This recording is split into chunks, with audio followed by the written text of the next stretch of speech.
In this video, we continue our discussion of VLOOKUP or match and index functions in Excel. So let's look at this example. Previously, we talked about how to do a how to extract record using 3 different criteria. So in this case, we have sort of the same data but with a different layout. Right? Previously, the sales data from different years are organized into the same table. So we have everything in the same table, right? But here, our numbers from different years are broken down into 3 separate tables. Right? So we would still like to extract the sales number based on the combination of year, type of day, and the city. So let's get started. First, let's suppose that we know our data is in this first table here. Okay, let's make that assumption. And if that's the case, then we can do, basically this is a 2-dimension problem, so we can do the index function, and we can select the table and need to provide a row number. Remember, the row number depends on the type of day. If it's a weekday sale, then it's row number 1. If it's a weekend sale, it's a row number 2. And to figure that out, we can use the match function. We're going to match the type of day to the list. Right? So let's say this is our list. So match this to the list is either 1 or 2. It will return either 1 or 2. An exact match. The column number depends on city name. So we're going to match our city name, the city we're looking for, to the city list. Right?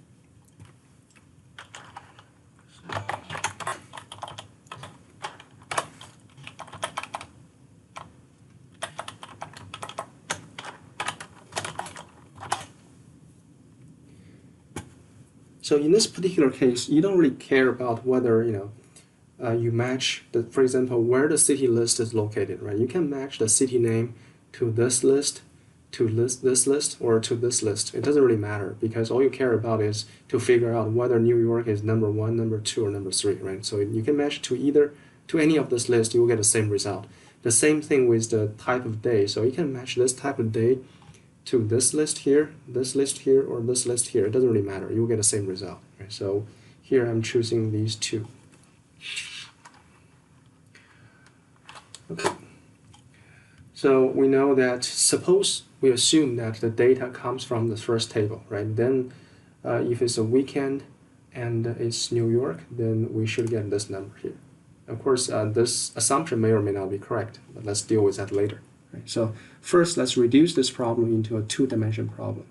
And then we'll think about how do we actually choose the table based on the year given here, right? So you can see based on the year we have, 2015, we're supposed to be looking at the third table, not the first one, right? But exactly how do we make that choice automatically based on the number of year here?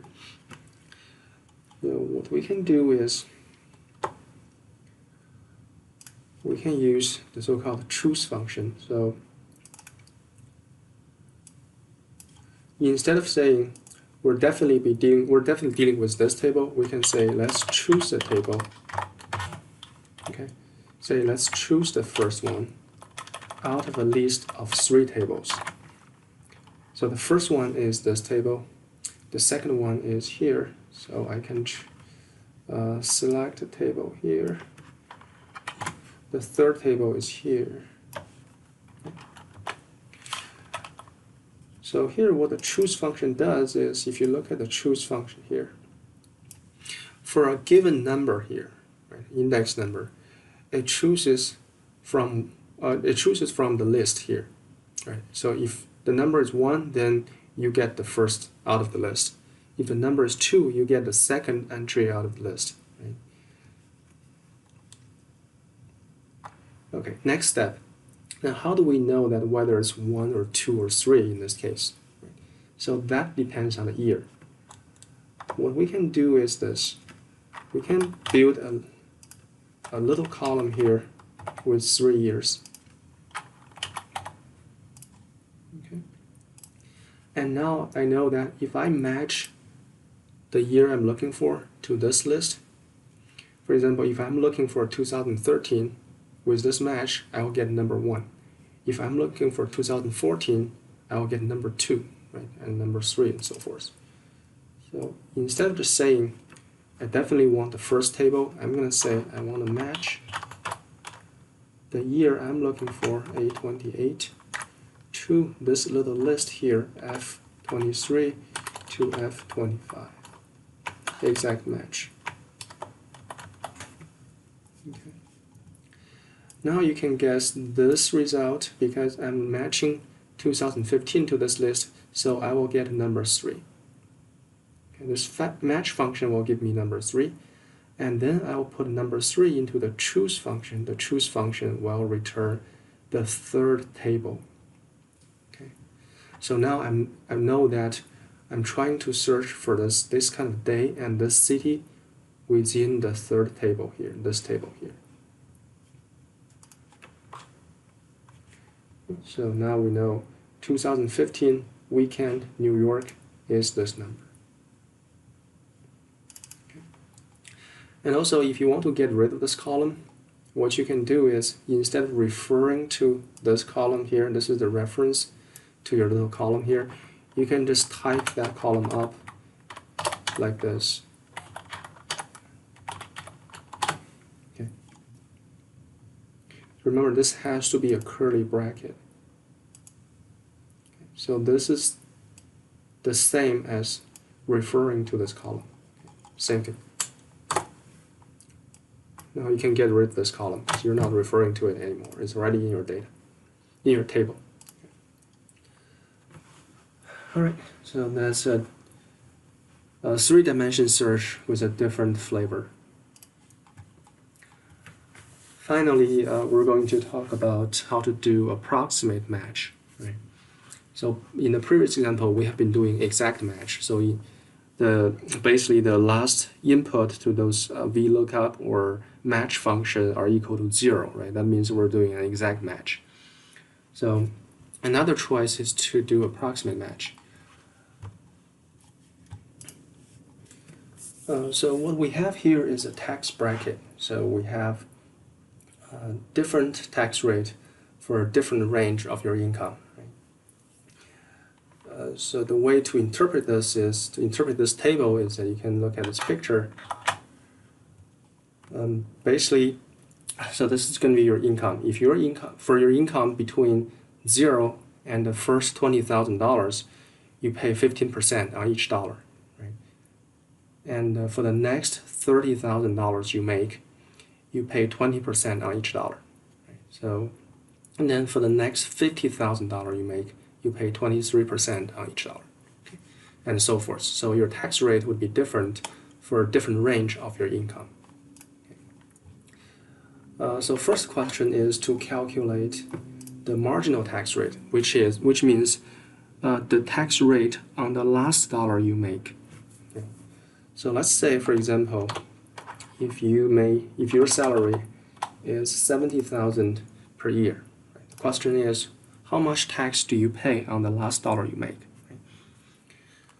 So we can do VLOOKUP, and the lookup value here is your income, and we're looking. Remember, VLOOKUP, the input has to be the whole table, including your search criteria and the data you're trying to extract. Okay, so for VLOOKUP, you have to include the whole table. And the column number you're trying to extract here, we're trying to extract tax rate, so that's the second column. Okay. The type of search, so in this case, we need to do approximate search. So you can either type true or you can type 1, the same thing. Okay, when you do exact search, you type either 0 or false. They're the same thing. When you do approximate search, you type 1 or true. So here I'm going to type 1. So you can see that $70,000 based on our picture here. So the 70,000 should be here, right? Therefore, for the last dollar you make, your tax rate should be 23%. So here we got 23%.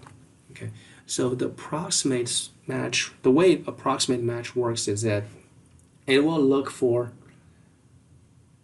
the first, it will search this list, right? It will look for the first number that is bigger than the value you provide here. Okay, so you can see that this one is not bigger, this one is not bigger, and this one is bigger. Right? This one is bigger than your number. And then it will move back one step. So this is what the search returns, right? Because you're looking for the value in the second column. So this is what the VLOOKUP function returns. Okay, find the first value bigger than yours, and then go back one step. Okay, that's how you remember that. I guess typically people would only use this kind of search for numerical values, right? So when you do exact search, you can search for numbers or you can search for text strings, things like that. But normally when we do approximate search, we only do numerical values. That's one thing. The other thing is the column, that is your search criteria. This column should be ranked from low to high. Okay, if this column is not sorted correctly, then your approximate match won't work very well. So you can also do this using the match and the index function. Okay, so let's say we can do index. I'm going to do a one-dimension index. I'm going to index this one because I'm trying to return a text rate, and then I'm trying to figure out which element I'm trying to return here, and then use match function. I'm going to match this to this column, also 1, that's the type. Okay. So that will return the same thing. You can format that as a percentage. Okay. The same result. So that's how we figure out the marginal tax rate. A more difficult question here is try to figure out the actual tax bill based on your income. Right? So for your income, what should be your total tax bill for that year? So let's think about this question based on $70,000 income. Right? So if you make $70,000 a year, then based on this tax bracket, you need to pay $20,000. Sorry, you need to pay 15% on $20,000, and then 20% on $30,000. Right, that's the difference between this and this. Right, so 20% on $30,000, and finally, you have 70,000 here. Right, so that's 20,000 above the previous threshold. So you need to pay 23% on that $20,000. Okay, so let's use some picture to summarize this. Insert a text box here. I think I can insert a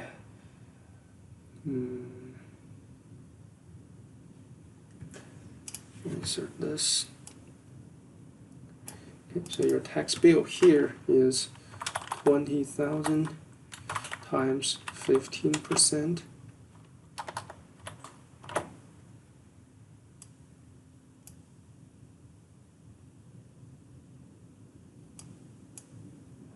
And the result would be, let's see, I believe that's 3,000.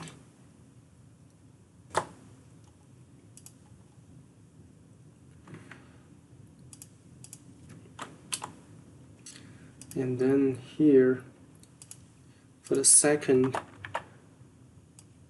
part, you have 30,000 times 20%, 6,000. And for the last part, because your salary is $70,000, so you would have to pay 20,000 times 23%. So that's 4,600.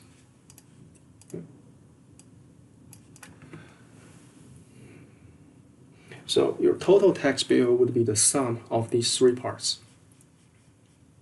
All right. Let's see how we do that in in Excel, let me copy this down here. So what I can do is I can first build a new column, okay, to summarize this the tax bill when you cross a full bracket like this. Okay, so let's say when you cross the first full bracket, the $20,000, you need to pay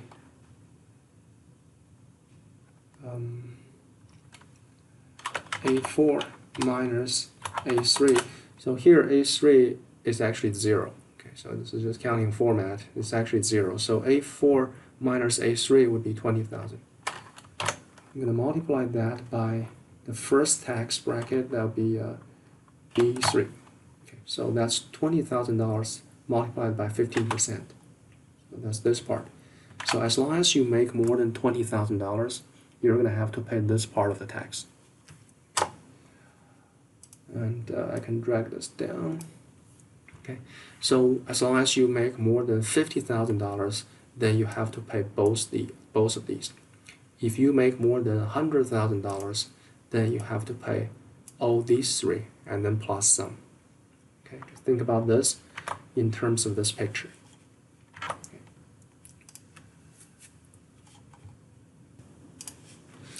And I'm also going to add a 0 on top here.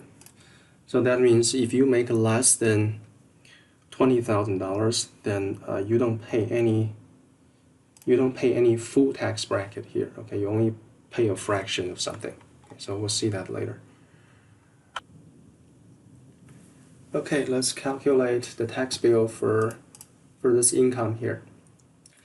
First, I would like to move this marginal tax rate cell down here, so later I can refer to that. So let's do we can use either approach. We can use the index approach. Index.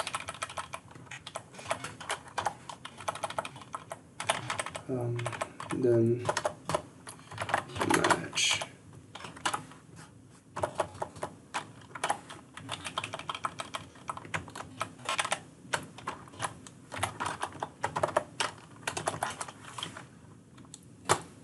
So that's 23% marginal tax rate. And then I'll calculate the dollar amount of your tax bill. So based on this picture, we know that your tax bill should include the 3,000, 6,000, the two full brackets. So that would be sum of the top three. Okay, so that 9,000 you have to pay plus. So you cross.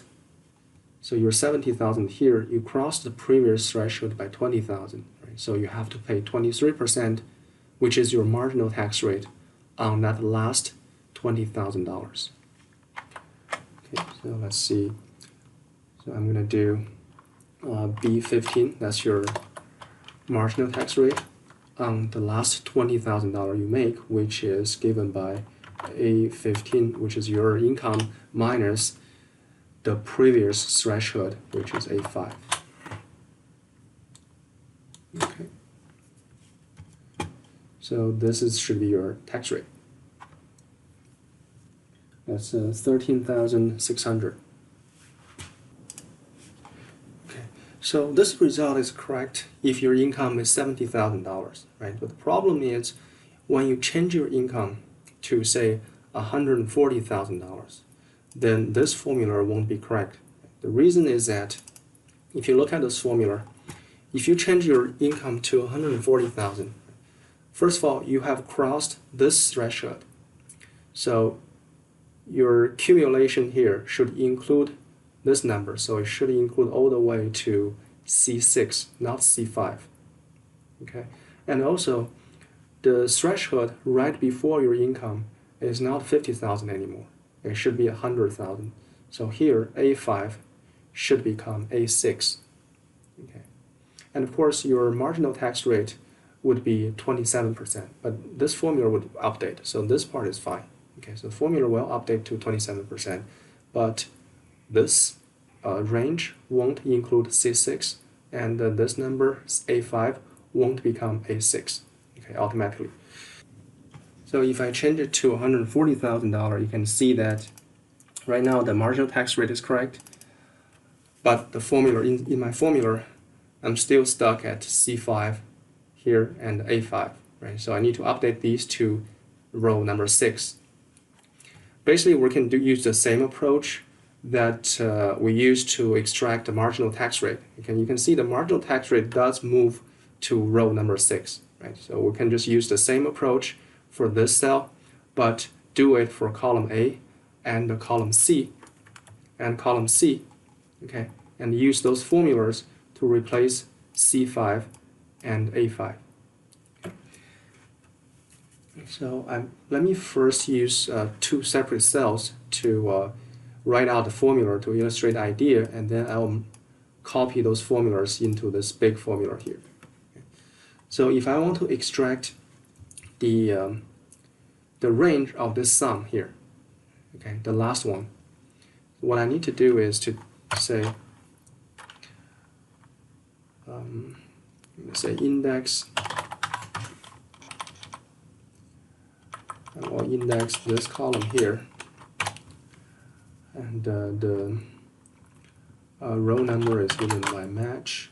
I'll match my income level to this list, approximate match. Okay, so now you can see that for this income, the last full bracket covers up to this point. Okay. Similarly, what's the threshold right below my income? It's actually the same formula, but now I'm indexing, Control C, escape. I'm indexing column A.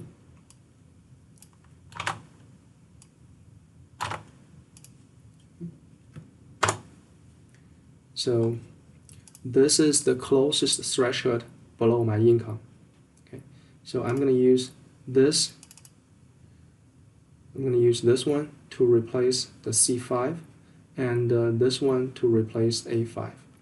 Okay, so let me copy my formula, Control C, escape. This one replace C5, and this one replaces A5.